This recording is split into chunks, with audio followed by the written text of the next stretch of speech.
নমস্কাৰ বন্ধু বান্ধৱীসকল, good morning. আজি আমাৰ যজ্ঞৰ জলাহৰণৰ দিন, সেইটাৰ কাৰণে ৰাতিপুৱাই মই আজি মন্দিৰলৈ বুলি ৰাওনা হ'লোঁ। কাৰণ আজি যজ্ঞৰ কাৰণে যি জলৰ দৰকাৰ হ'ব আবাৰ গ্ৰহণ কৰিবৰ কাৰণে সেয়া জল আনিব চাপানালা কুণ্ডৰ পৰা। মই ভাবিলোঁ তাৰো অকণমান ভিডিঅ' কৰোঁ, সেইটো কাৰণে ভিডিঅ' কৰিবলৈ লৈছোঁ। এয়া মই আহি মন্দিৰত উপস্থিত হ'লোঁ ৰাতিপুৱা 7টা বজাতে। আহি পোনপ্ৰথমেই সদায় মই বাবাক প্ৰণাম জনাই লওঁ, কাৰণ বাবা মোৰ গুৰু আৰু তেওঁক প্ৰণাম জনোৱাৰ পিছতহে অন্য কাম আৰম্ভ কৰোঁ।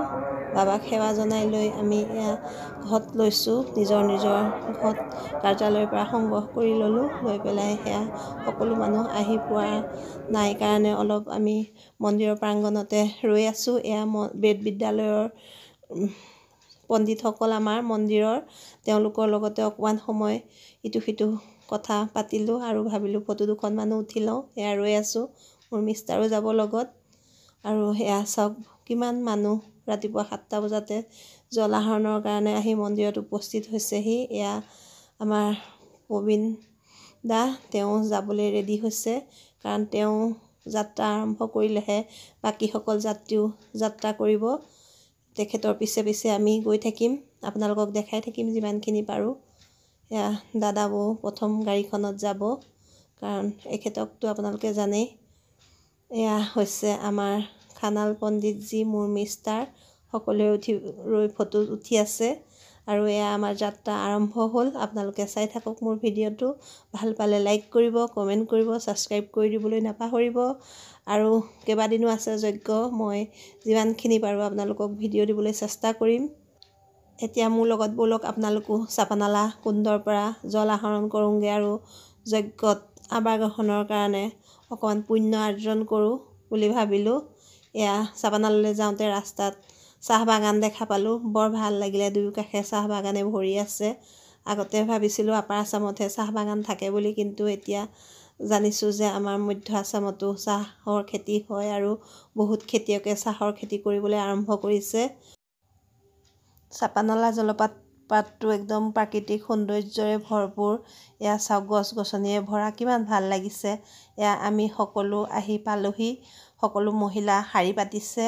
ইয়াত 1001গৰাকী মহিলা আছে, তেওঁলোক সকলোৱে ঘট লৈছে আৰু বৰ ৰীতিৰ মাজত তেওঁলোকে এয়া জল আহৰণ কৰিবলৈ আহিছে। আমাৰ পণ্ডিতসকল তললৈ নামি গ'ল, নামি গৈ তেওঁলোকে প্ৰথম গংগা পূজা কৰি লৈছে। প্ৰথম পূজা কৰি লৈ সম্পূৰ্ণ বৈদিক নিয়মেৰে জল আহৰণ কৰা হয়। আপোনালোকে চাই থাকক, মই যিমানখিনি পাৰোঁ আপোনালোকক দেখাবলৈ চেষ্টা কৰিম, কাৰণ জলপ্ৰপাতটো তলত আছে আৰু আমাক তললৈ যাবলৈ দিয়া নাই, কাৰণ বৰ পিছল চিৰি আছে যদিও গোটেইখিনি মানুহ তললৈ গ'লে বৰ অসুবিধা হ'ব। সেইটো কাৰণে আমি ওপৰৰ পৰাই শাৰী পাতি চাই আছোঁ। আৰু তলত এয়া পণ্ডিতসকলে বৈদিক ৰীতি নীতিৰ মাজেৰে জল আহৰণ কৰি আছে।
বন্ধু তাই লগত একে সৰুৰ পৰা ডাঙৰ দীঘল হোৱা আমি আছিলোঁ।